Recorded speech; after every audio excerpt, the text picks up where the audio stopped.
ఆత్మీయులైన ప్రేక్షకులకు నమస్కారం. నేను డాక్టర్ చిరుమామిళ్ళ మురళీ మనోహర్. ఈ కార్యక్రమంలో ఒక ప్రధానమైన విషయాన్ని మనం తెలుసుకోబోతున్నాం. అజీర్ణం, ఇండైజెషన్. దీన్ని ఎంతోమంది ఎదుర్కొంటూ ఉంటారు, దీంతో ఎంతోమంది బాధపడుతూ ఉంటారు.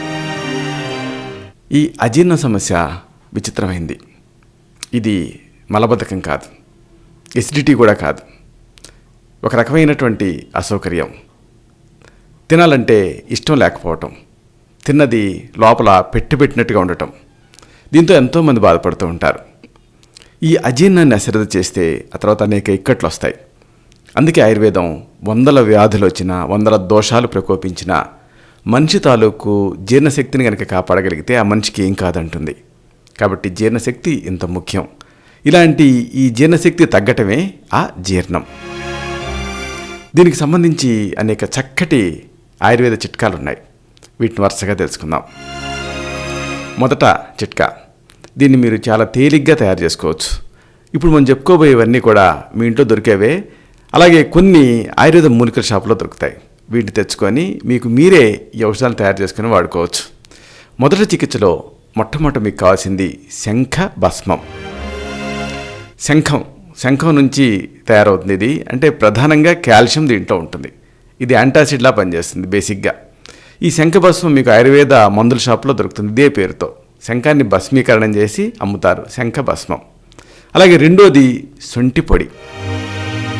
శొంఠి శోధిస్తుందని సామెత. అల్లాన్ని ఎండబెట్టి శొంఠిగా తయారు చేస్తారు. ఈ శొంఠి మీకు పచారీ కొట్లో దొరుకుతుంది, ఆయుర్వేద మూలికల షాప్లో కూడా దొరుకుతుంది. దీన్ని తెచ్చి చిన్న చిన్న ముక్కల కింద విరిచి పెనం మీద కాస్త వేయించి ఆ తర్వాత పొడి చేసుకొని సిద్ధం చేసుకోవాలి. శంఖభస్మం, శొంఠి చూర్ణం, ఇలాగా రెండింటినీ కూడా సమాన భాగాలుగా కలపండి. తర్వాత మర్ధించండి. ఇప్పుడు ఔషధం సిద్ధమైంది. పూటకి 1 గ్రాము చొప్పున ప్రతిరోజు కూడా 2 పూట్ల మంచినీళ్ళకి కలిపి, అంటే మంచినీళ్ళు అనుపానంగా దీన్ని తీసుకుంటూ ఉండండి. దీంతో అన్ని రకాల అజీర్ణ సమస్యలు కూడా తగ్గుతాయి. మరొక మంచి అజీర్ణాన్ని తగ్గించే చిట్కా తెలుసుకుందాం. ద్రాక్ష పండ్లు, అలాగే కరక్కాయ పెచ్చులు, ఈ రెండింటినీ కూడా సమాన భాగాలుగా కలపండి. ద్రాక్ష పండ్లు ఎండిన ద్రాక్ష, గింజలు ఉండాలి, కిస్మిస్లు కాదు, ఎండు నల్ల ద్రాక్ష. ఇలాగా ఎండు నల్ల ద్రాక్ష మామూలుగా మీకు పచారీ కొట్లో దొరుకుతుంది, లేదంటే ఆయుర్వేద మూలిక షాప్ నుంచి తెచ్చుకోండి. అలాగే కరక్కాయ పెచ్చులు, అంటే కరక్కాయ మొత్తంలో గింజ తీసేసి పెచ్చులు మాత్రమే అమ్ముతారు.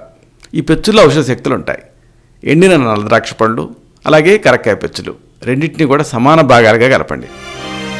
ఇప్పుడు కాస్త తేనె కలిపి నూరండి. ఎంతవరకు నూరాలి? మాత్రా పాకం రావాలి, అంటే మాత్రలుగా చుట్టగలిగే అంతగా ఇది ముద్దగా అవ్వాలి. ఇప్పుడు దీన్ని ఉసిరికాయ అంతా ఉండలు చేయండి, అంటే మాత్రలు చేయండి, నిల్వ చేసుకోండి. పూటకి 1 మాత్ర చొప్పున 2 పూట్ల కూడా వేడి నీళ్లు అనుపానంగా తీసుకుంటూ ఉండాలి. అంటే ఈ మాత్రని నోట్లో పెట్టుకొని వేడి నీళ్ళతో మింగాలి. ఇలా చేస్తూ ఉంటే అన్ని రకాల అజీర్ణ సమస్యలు కూడా తగ్గుతాయి. చాలా చక్కటి సౌమ్యమైన సురక్షితమైనటువంటి అజీర్ణాన్ని తగ్గించే ఔషధం ఇది. ఇక మరొక మంచి గృహ చికిత్స తెలుసుకుందాం. జాతి సున్నం 1 చిటికెడు, అలాగే అల్లం రసం 1 టీ స్పూన్. ఇలాగా ఈ రెండింటినీ కలపండి, నూరండి. ఇప్పుడు ఇది మీకు 1 డోస్, 1 మోతాదు. దీన్ని ఇలా సేవించండి. ఇలాగా ప్రతిరోజు కూడా ఉదయం ప్రాతకాలంలో దీన్ని తీసుకుంటూ ఉంటే మీరు తిన్న ఆహారం చక్కగా జీర్ణం అవుతుంది, మంచి ఆకలి పుడుతుంది. ఇక్కడ ఈ జాతి సున్నం అంటే ఏమిటంటే రాతి సున్నాన్ని శుద్ధి చేయాలి. ఎలా శుద్ధి చేస్తారు అంటే ఈ రాతి సున్నాన్ని తీసుకొని ఉప్పు నీళ్లు చిలకరిస్తూ, అంటే ఉప్పు కలిపిన నీళ్లు చిలకరిస్తూ నూరాలి. తర్వాత ఎండబెట్టాలి. అప్పుడు మీకు ఈ సున్నం అనేది శుద్ధి అవుతుంది. దీన్ని ఔషధం తయారీకి వాడాలి. ఇక మరొక మంచి చిట్కా, 10 గ్రాముల ఈశ్వరీ వేరు. దీని పై పట్టు ఉంటుందే, దీన్ని వేడి నీళ్లు చిలకరిస్తూ నూరండి. నూరి ప్రాతకాలంలో, అంటే ఉదయం పూట దీన్ని తీసుకోవాలి. ఇలాగా 1 వారం 10 రోజులు మహా అయితే ఇలా దీన్ని సేవిస్తే సకల అజీర్ణాలు తగ్గుతాయి. ముఖ్యంగా విషాజీర్ణం అని ఏదన్నా పదార్థం పడకపోతే ఈ టాక్సిటీ వల్ల వీటి వల్ల అజీర్ణం వస్తుంది. ఇలాంటి విషాజీర్ణంలో ఇది అద్భుతంగా పనిచేస్తుంది. కాకపోతే ఈ ఈశ్వరికి కొంచెం ఈ రక్తపోటును తగ్గించే శక్తి ఉంటుంది కాబట్టి దీన్ని తప్పనిసరిగా వైద్య సలహాతో వాడుకుంటే మంచిది. ఇక ఇలాంటిదే మరొక బ్రహ్మాస్త్రం, అజీర్ణాన్ని తగ్గించేటటువంటి గొప్ప చిట్కా శొంఠి, అలాగే బెల్లం. ఇలాగ శొంఠి బెల్లం రెండు కలపండి, కలిపి నూరండి. కొద్దిగా ముద్దగా అవుతుంది. ఇప్పుడు దీన్ని లోపలికి సేవించండి. లేకపోతే కాస్త ఉప్పు తీసుకొని దీన్ని వేడి నీళ్ళు కలిపి ఆ నీళ్లు తాగినా కానీ ఈ అజీర్ణ సమస్య తగ్గుతుంది. మరొక మంచి చికిత్స, ఉదయం పూట నిద్ర లేచిన తర్వాత కడుపు నిండుగా మంచినీళ్ళని తాగితే కూడా ఈ కారు తేన్పులు అంటే పుల్లగా తేపులు రావటం, కడుపు ఉబ్బరింపు ఇలాంటి సమస్యలు తగ్గుతాయి. ఇలాంటిదే మరొక మంచి చికిత్స తెలుసుకుందాం. అజీర్ణాన్ని తగ్గించే అద్భుతమైన చికిత్స ఇది. మంచి చిట్కా ఇది. శొంఠి, జీలకర్ర, వాము, పిప్పళ్ళు ఇవి ఒక్కొక్కటి కూడా 50 గ్రాముల చొప్పున తీసుకోండి. పొడి చేయండి విడివిడిగా. ఇప్పుడు అన్నిటినీ కలపండి. మీకు ఒక మొత్తం వస్తుంది.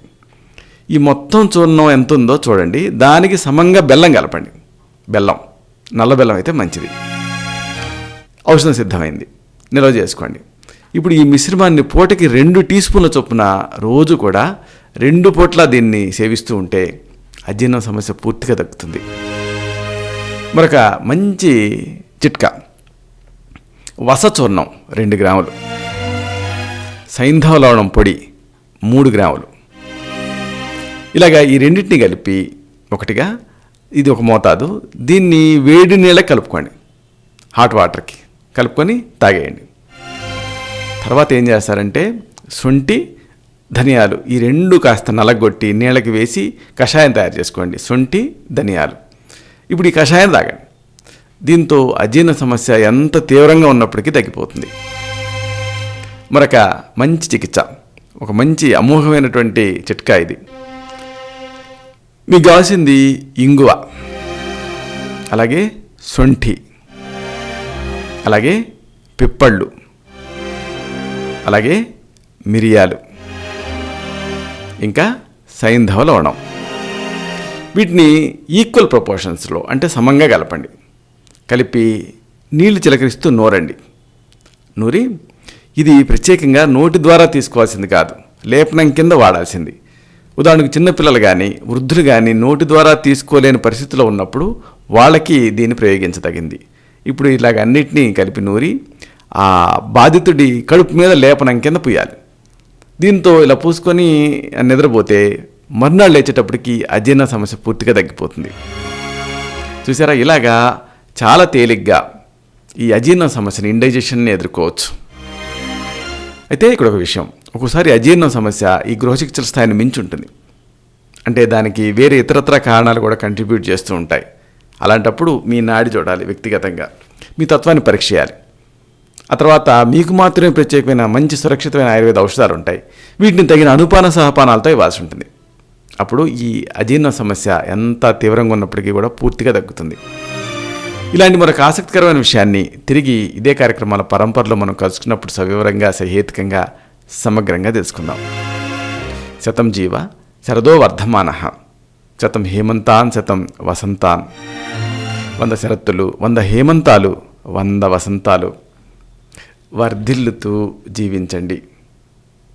శుభం.